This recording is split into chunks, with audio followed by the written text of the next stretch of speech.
오늘 0시 기준 국내 코로나19 신규 환자는 126명입니다. 전날 153명보다 27명 줄었습니다.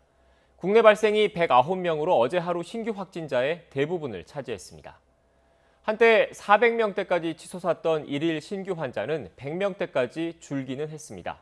하지만 좀처럼 두 자릿수로 떨어지진 않고 있습니다. 지난 3일 이후 16일 연속 100명대에 머물고 있습니다. 폭발적인 증가세는 억제됐지만 그렇다고 안심할 단계도 아닌 겁니다.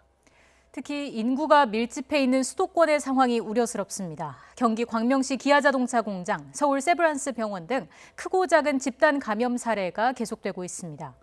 이렇다 보니 어제 하루 국내 발생 신규 확진 109명 가운데 75%가 수도권에서 나왔습니다. 여기에다 감염 경로를 알 수 없는 환자의 비율까지 최근 2주 기준 26%를 웃돌고 있습니다. 조용한 전파를 통해 언제든 폭발적인 증가세로 돌아설 수 있다는 우려가 가시지 않는 이유입니다. 이런 가운데 지난 주말 수도권의 이동량이 소폭 늘어난 것으로 나타났습니다. 사회적 거리 두기가 한 달 넘게 계속되면서 국민의 불편이 커진 결과로 분석되고 있습니다. 방역당국이 방역의 최대 고비인 추석 연휴를 앞두고 사람 간의 접촉을 최대한 줄여달라고 다시 한번 당부했습니다. 취재기자 연결해서 자세한 내용 알아보겠습니다. 신현준 기자. 네, 신현준입니다. 네, 지난 주말 이동량은 얼마나 늘었습니까? 방역당국이 지난 주말 수도권 휴대전화 이동량을 분석한 결과를 내놨는데요. 지난 주말, 그러니까 12일과 13일에 수도권의 이동량이 그 직전 주말인 지난 5일과 6일보다 8.3% 늘었습니다. 수도권의 거리두기 2단계를 시행하기 직전인 지난달 15일, 16일 주말보다는 13.9% 줄었지만 시간이 지나면서 이동량이 늘고 있는 겁니다. 방역당국은 거리두기 기간이 길어지면서 국민의 불편과 어려움이 커져 이러한 결과가 나타난 것으로 분석했습니다. 그러면서 현재의 노력이 한두 주 뒤에 성과로 나타난다며 사람 간의 접촉을 최대한 줄이는 노력을 해달라고 당부했습니다.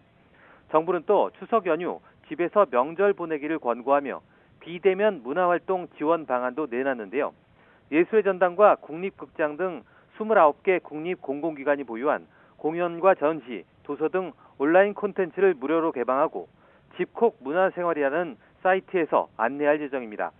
또 국민이 참여할 수 있는 온라인 추석 특별 문화 행사도 개최하고 네이버 TV와 유튜브에선 연극과 오페라, 뮤지컬 등 온라인 특별 공연을 상영할 계획입니다.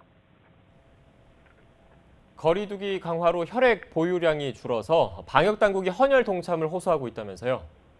네, 중앙재난안전대책본부는 오늘 0시 기준 혈액 보유량이 3.31분 관심 단계라고 밝혔습니다.